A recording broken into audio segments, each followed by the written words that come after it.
Hello കൂട്ടുകാരെ, അസ്സലാമു അലൈക്കും. നമുക്കിന്നേ ശുദ്ധമായ വെളിച്ചെണ്ണ വീട്ടിലുണ്ടാക്കട്ടോ. നിങ്ങൾ വീട്ടിലേ വെള്ളമൊക്കെ വറ്റിയ കൊട്ടത്തേങ്ങ ഉണ്ടെങ്കിലേ എളുപ്പമുണ്ടല്ലോ, ചിരവാനൊന്നും നിൽക്കണ്ട. ഞാനിപ്പോൾ ഒരു 4 കൊട്ടത്തേങ്ങ ഇട്ടിട്ട് ഉണ്ടാക്കിക്കണത്. അത് നല്ലോണം മിക്സിയുടെ ജാറിലൊക്കെ ചെറുതാക്കി അരിഞ്ഞുകൊണ്ട് അരച്ചെടുക്കുക. ചിരവാനൊന്നും നിൽക്കണ്ടല്ലോ. കൊട്ടത്തേങ്ങ ഉണ്ടെങ്കിൽ നമ്മൾ പിന്നെ കറിക്കൊന്നും അരക്കാതെ നല്ലതല്ലല്ലോ.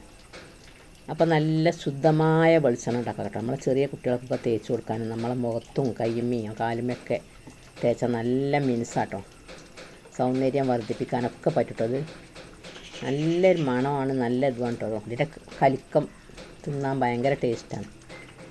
വീഡിയോ ഇഷ്ടമായാൽ നമ്മളെന്ന് സപ്പോർട്ട് ചെയ്ത് നമ്മളെ ബെല്ലൈക്കനൊക്കെ ഒന്ന് ക്ലിക്ക് ചെയ്ത് ഇതുവരെ സബ്സ്ക്രൈബ് ചെയ്യാത്തവരൊക്കെ ആ കുഞ്ഞ് ബെല്ലൈക്കനൊന്ന് ഹോളെന്നതിനൊന്ന് അമർത്തിയിട്ടേ, അപ്പോൾ നമ്മൾ ചെയ്യുന്ന നോട്ടിഫിക്കേഷനൊക്കെ നമുക്ക് വരും.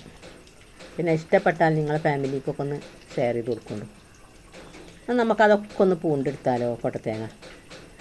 കൊട്ടത്തേങ്ങ ആകുമ്പോൾ എന്താ അറിയോ, പക്ഷേ അങ്ങനെ പച്ചത്തേങ്ങ ആകുമ്പോൾ ഇതിലേറെ എണ്ണ കിട്ടും കേട്ടോ. കൊട്ടത്തേങ്ങ ആകുമ്പോൾ അത്ര കിട്ടില്ല. ഇതിപ്പോൾ ഞങ്ങൾ ആട്ടാനായിട്ട് മാറ്റി വെച്ചാട്ടോ. ഇപ്പം മഴയാകൊണ്ട് പറ്റില്ലല്ലോ ഒന്ന് വെയിലത്തിടുന്നത്. അപ്പോൾ ഞാനൊരു 4-5 തേങ്ങയായിട്ടേ, ഞാനിപ്പോൾ 8 തേങ്ങയായിട്ട് ആദ്യം ഉണ്ടാക്കിയിരുന്നു കേട്ടോ. അപ്പോൾ ഞാനൊരു 4 തേങ്ങയായിട്ടൂടെ ഉണ്ടാക്കി നോക്കിയതാണ് വീഡിയോ ഇടാൻ വേണ്ടിയിട്ട്. ആ എണ്ണ നല്ലതാട്ടോ കുട്ടികൾക്കൊക്കെ തേക്കാൻ. നമ്മൾ ഈ 40 എണ്ണയൊക്കെ വാങ്ങുമല്ലോ ചെറിയ കുട്ടികൾക്ക്, അതിൻ്റെ അതേ പരിയൊക്കെ കേട്ടോ. അവരിങ്ങനെ ഉണ്ടാക്കണ തന്നെയാണ്. ഞാൻ തേങ്ങ വന്ന എണ്ണയാണ് 40 ആണ്. ഇത് നല്ലൊരു ഔഷധമുള്ള എണ്ണ കേട്ടോ. നമ്മളെ മുറിവോ ചതവോ എന്തെങ്കിലുമൊക്കെ ഉണ്ടെങ്കിൽ അതിലൊക്കെ തേച്ച് കൊടുക്കാം. പിന്നെ നമുക്ക് ചൊറിച്ചിലൊക്കെ ഉണ്ടെങ്കിൽ അവിടെയൊക്കെ തേക്കാം.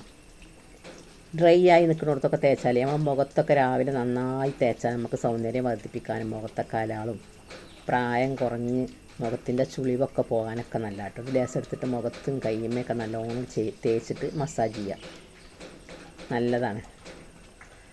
അങ്ങനെ നമുക്ക് ആ കൊട്ടത്തേങ്ങയൊക്കെ നല്ലോണം ചെറുതായി അരിഞ്ഞിട്ടേ മിക്സിൻ്റെ ചെറിയ ജാറിൽ ആദ്യം ഒന്ന് ക്രഷ് ചെയ്തെടുക്കാം കേട്ടോ. നമ്മൾ ഇതൊക്കെ ഒന്ന് അരിഞ്ഞെടുക്കാം. നമുക്ക് ആദ്യം തന്നെ നമ്മൾ മിക്സിയിലിട്ട് അത് അരിഞ്ഞ് കിട്ടില്ല. അപ്പോൾ ഒന്ന് ക്രഷ് ചെയ്ത് അതൊക്കെ ഒന്ന് പൊടിച്ചെടുത്തിട്ട് പിന്നെ നമുക്ക് ലേസം വെള്ളം ഒഴിച്ചങ്ങാണ്ട് നന്നായി അരച്ചെടുക്കാം. അത് നമുക്ക് വീഡിയോയിലേക്ക് പോയാലോ. ഇതൊക്കെ ഒന്ന് അരച്ചെടുക്കാം നമുക്ക് കേട്ടോ. ഒക്കെ ഒന്ന് ചെത്തിയെടുക്കട്ടെ 4 തേങ്ങ.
അങ്ങനെ ഗെയ്സ്, നമ്മുടെ കൊട്ടത്തേങ്ങയൊക്കെ നമ്മൾ ചെറുതായി പൂണ്ടെടുത്തിട്ടേ മിക്സിയുടെ ചെറിയ ജാറുണ്ടാവുമല്ലോ അതിലൊന്ന് ആദ്യം ഒന്ന് പൊടിച്ചെടുക്കട്ടോ.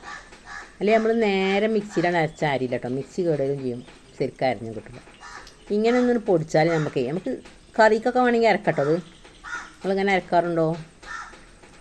നമ്മൾ സാമ്പാറൊക്കെ വെക്കുമ്പോൾ വേണമെങ്കിൽ ഉണ്ടാക്കാനും അങ്ങനെ നമ്മൾ ഇറച്ചിക്കറി ഉണ്ടാക്കുമ്പോഴൊക്കെ ഈ വറുത്ത തേങ്ങ ഈ കൊട്ടത്തേങ്ങ അങ്ങനെ ക്രഷ് ചെയ്തുകൊണ്ട് അരച്ചാൽ നല്ലതാട്ടോ.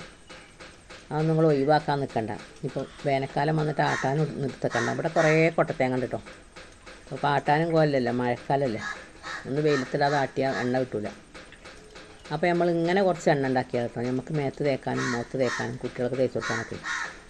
ഈ എണ്ണ എന്ന് പറഞ്ഞാൽ നല്ല ശുദ്ധമായ വെളിച്ചെണ്ണ. നമ്മൾ പണ്ടൊക്കെ നമ്മളെ വല്യന്മാരൊക്കെ നമ്മളൊക്കെ കുട്ടികളാകുമ്പോൾ ഉണ്ടാക്കി തന്നീന്. പിന്നെ ഈ കാട്ടുതെച്ചിൻ്റെ പൂവ് കൊടുന്നിട്ട് അവസാനം അതിലൊന്ന് ഇട്ടിട്ട് നീര് ഉറക്കത് ഒന്ന് പൊട്ടിച്ചും. ആ കാട്ടുതെച്ചി പൂവ് ഇടുന്നത് നല്ലതാണെന്ന് പറയും. അങ്ങനെ തെച്ചിപ്പൂ ഉണ്ടാവും എണ്ണയിൽ, ഓരോ തെച്ചിപ്പൂ അങ്ങനെ ഉണ്ടാവും. ഇവിടെ ഇപ്പോൾ കാട്ടു തെച്ചിയൊന്നും കിട്ടാനില്ല. വീട്ടിലുള്ള തെച്ചിണ്ട്, അത് ഇടാൻ പറ്റുമെന്ന് നമുക്കറിയില്ലല്ലോ. ഞങ്ങളൊക്കെ കുട്ടികളാകുമ്പോൾ ഞങ്ങളെ കുട്ടികൾക്കും ഒക്കെ ഉമ്മ ഉണ്ടാക്കി തന്നേന് വെളിച്ചെണ്ണ. അത് തേങ്ങ ചിരവിയിട്ടാണ് ഉണ്ടാക്കിയത്. ചിരവാനൊരാളെ വിളിച്ചതൊക്കെ ചിരവി ഒരു 10 തേങ്ങയായിട്ടൊക്കെ ഉണ്ടാക്കിയ ഒരു കിലോ എണ്ണയൊക്കെ കിട്ടും കേട്ടോ.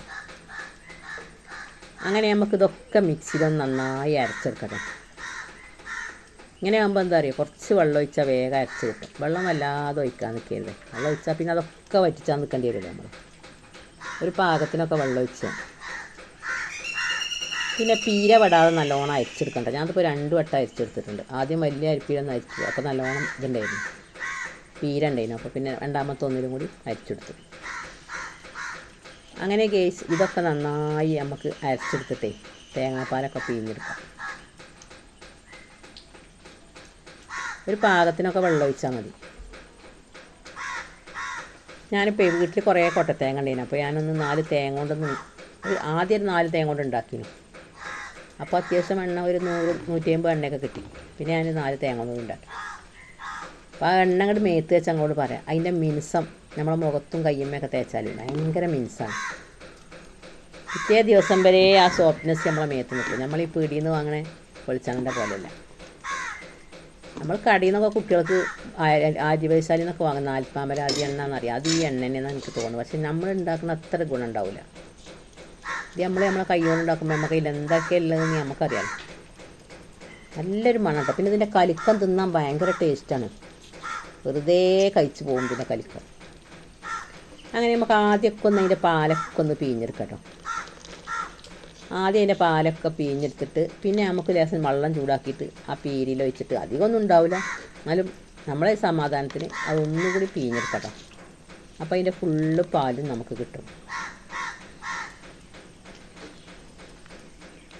അങ്ങനെ ഈ പാലൊക്കെ ഈ വലിയ അരിപ്പിലൊന്ന് പിഴിഞ്ഞിട്ടേ ലാസ്റ്റ് ഞാൻ ചെറിയ അരിപ്പിലൊന്ന് അരിച്ചെടുക്കുന്നുണ്ട് കേട്ടോ. 2 വട്ടം അരിച്ചിട്ടുണ്ട്. അപ്പോഴതിൻ്റെ പീര ഫുള്ളും കിട്ടും. നമ്മൾ ഇതൊക്കെ ഒന്ന് അരിച്ചെടുത്താലോ.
അങ്ങനെ നമ്മളെ പാലൊക്കെ ഞാൻ അരിച്ചെടുത്തിട്ടേ കുറച്ച് വലിയ ചെമ്പട്ടിയിലാട്ട് വെച്ച് തിളച്ച് തൂക്കണ്ട, ഇളക്കാനൊരു സുഖം ഉണ്ടാവും വെച്ചിട്ട് ഇതിലെ വെച്ച് ആദ്യം തിളക്കോളം നമ്മൾ ഫ്ലെയിം നല്ലോണം കൂട്ടിയിട്ടേ തിളക്കോളം നമ്മൾ കൈയെടുക്കാതെ ഇളക്കി കൊടുക്കണം കേട്ടോ. അല്ലെങ്കിൽ ഇത് പിരിഞ്ഞു പോകും ആദ്യം തന്നെ. പിന്നെ തള വന്നിട്ട് നമ്മൾ ഫ്ലെയിം ചെറുതാക്കിയിട്ട് പിന്നെ ഇടയ്ക്ക് ഓരോന്ന് ഇളക്കി കൊടുത്താൽ മതി കേട്ടോ. ഇത് അത്യാവശ്യം വറ്റാൻ കുറച്ച് സമയം ഗ്യാസുമ്മ, ഞാൻ ഇപ്പോൾ ഗ്യാസുമ്മ ഉണ്ടാക്കിയിരിക്കണേ. നിങ്ങൾ വിറകടുപ്പുള്ളവരുവാണെങ്കിൽ വിറകടുപ്പുമ്മ ഉണ്ടാക്കിക്കോളി, ഗ്യാസും എല്ലാം ചിലവാവില്ല. ഞാനപ്പോൾ അത് ഗ്യാസുമ്മ ഉണ്ടാക്കിയത്. അങ്ങനെ ഗ്യാസ് ഇതൊക്കെ നല്ലോണം തിളക്കോളം കുറച്ച് നേരം ഇളക്കണം കേട്ടോ. പിന്നെ നമ്മളിത് ഉണ്ടാക്കി കജ്ജോളം അതിൻ്റെ അടുത്തുനിന്ന് പോകാൻ പറ്റില്ല. അപ്പോൾ കണ്ടില്ലേ, ഇപ്പോൾ ഈ ഒരു പരുവായിട്ടുണ്ട് കേട്ടോ. കണ്ടില്ലേ, തേങ്ങാപ്പാലൊക്കെ അതിൽ നിന്ന് ഇങ്ങനെ വിട്ട് എണ്ണയൊക്കെ തെളിഞ്ഞ് വരുന്നുണ്ട്. ഇനി നമുക്ക് ഫ്ലെയിമൊക്കെ ഒന്ന് ചെറുതാക്കിയിട്ടേ കുറച്ച് നേരം ഇടയ്ക്കിടയ്ക്ക് ഇങ്ങനെ ഇളക്കി വെക്കാം. അത് എന്തായാലും ഒരു 3/4 മണിക്കൂറൊക്കെ വേണം കേട്ടോ. 1 മണിക്കൂറോളം വേണം അത് വറ്റി കിട്ടണേ. തേങ്ങൻ്റെ അളവിനനുസരിച്ചിട്ടൊക്കെ അധികം ഉണ്ടെങ്കിൽ അധികം സമയം വേണ്ടി വരും. പെട്ടെന്നാണ് വറ്റിച്ചെടുക്കാൻ പറ്റില്ല. അങ്ങനെ തീയൊക്കെ ഒന്ന് കുറച്ചിട്ടേ നമുക്കിതൊക്കെ ഒന്ന് വറ്റിച്ചെടുക്കാം. ഇടയ്ക്കിടയ്ക്ക് ഇങ്ങനെ ഇളക്കി നമുക്കുള്ള ജോലികൾ എന്തെങ്കിലുമൊക്കെ വേണമെങ്കിൽ എടുക്കുകയും ചെയ്യാം അടുക്കളയിൽ. അതിൻ്റെ ഇടയിൽ ഇത് ഇളക്കി കൊടുക്കുകയും ചെയ്യാം കേട്ടോ. അതൊക്കെ ഒന്ന് ഇളകി ഒന്ന് വറ്റി വരട്ടെ, നമുക്ക് വീഡിയോയിലേക്ക് പോകാം.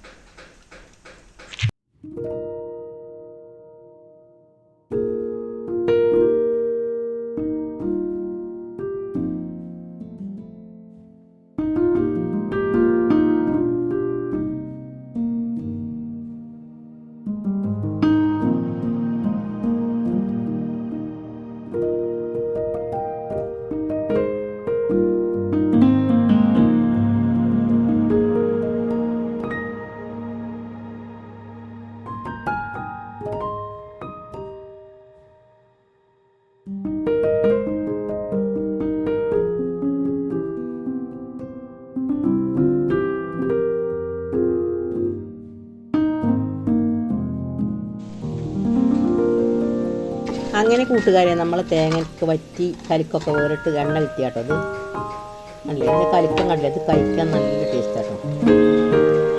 എണ്ണയൊക്കെ വേറെ വന്നിട്ട് നമുക്കൊരു കുപ്പിക്ക് വെച്ചത്. അങ്ങനെ നമ്മളെ വീഡിയോ ഇഷ്ടമായാലേ ലൈക്ക് ചെയ്ത് സപ്പോർട്ട് ചെയ്ത് എല്ലാ കൂട്ടുകാർക്കും ഒന്ന് ഷെയർ ചെയ്യണേ. അടുത്ത വീഡിയോയുമായി വരാം. Thank you for watching. ഇപ്പോൾ ഈ 4 തേങ്ങേൻ്റെ 150 എണ്ണ കിട്ടിയിട്ടുണ്ട് കേട്ടോ. അങ്ങനെ നിങ്ങൾ കുറേ ഉണ്ടാക്കുകയാണെങ്കിൽ 1/2 കിലോനൊക്കെ ഉണ്ടാവും. അത്യാവശ്യം എണ്ണല തേങ്ങ അതുകൊണ്ടാണ് ഇത്ര കിട്ടിയത്. എന്നാൽ എല്ലാ കൂട്ടുകാർക്കും നന്ദി, നമസ്കാരം. അടുത്ത വീഡിയോയുമായി വരാം. Thank you for watching.